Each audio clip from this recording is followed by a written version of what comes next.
جس نے اب طاغوت کا انکار کیا اور جو اللہ پر ایمان لایا اس نے مضبوط سہارے کو تھام لیا۔ تو اللہ پر ایمان لانے کے ساتھ ساتھ طاغوت کا انکار بھی ضروری ہے۔ طاغوت کیا ہوتا ہے؟ طاغوت کا مادہ کیا؟ طغیان سے ہے۔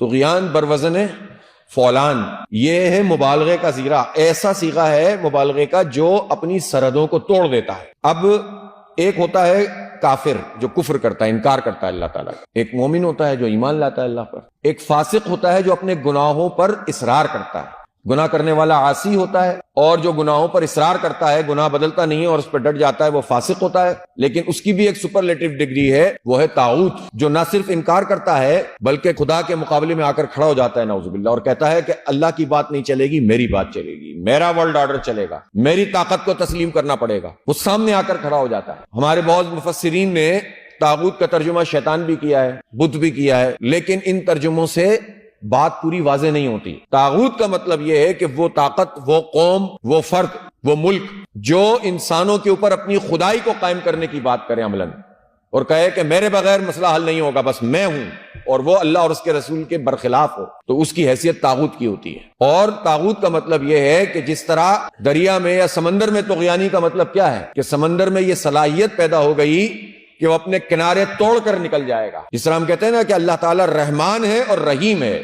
رحیم کا مطلب یہ ہے کہ اس کی رحمت کو دوام حاصل ہے، مسلسل ہے، مستقل ہے، اور رحمان کا مطلب یہ ہے کہ اس کی رحمت کنارے توڑ کر آتی ہے، پوری قوت سے آتی ہے۔ جس طرح طغیانی ہے، طوفان ہے کہ وہ پوری طاقت سے آتا ہے، تو طغیانی کا مطلب یہ ہے کہ کنارے توڑنا۔ انسان کی حدود ہے بندگی، لیکن انسان اس بندگی کی حدود کو توڑ کر خود خدا بن جائے، اس کا مطلب یہ ہے کہ وہ طغیان میں مبتلا ہو رہا ہے، وہ طاغوت ہو گیا۔ اذهب الى فرعون انه طغى، موسیٰ علیہ السلام سے کہو کہ وہ طاغوت ہو گیا، اس کے پاس جاؤ۔ وَلَقَدْ بَعَثْنَا فِي كُلِّ أُمَّةٍ رَسُولًا أَنِ اعْبُدُوا اللَّهَ وَاجْتَنِبُوا الطَّاغُوتَ، ہم نے ہر امت میں رسول بھیجا تاکہ وہ اللہ کی بندگی میں لوگوں لے کر آئیں اور طاغوت کا اجتناب کریں۔ تو اس وقت سب سے بڑا طاغوت کون ہے؟ امریکہ ہے نا، جو اسرائیل کو اسرائیل امریکہ کی سپورٹ کے بغیر کچھ بھی نہیں ہے۔ تو اسرائیل کیا کر رہا ہے؟ جینوسائیڈ، یعنی نسل کشی کر رہا ہے، قتل عام کر رہا ہے۔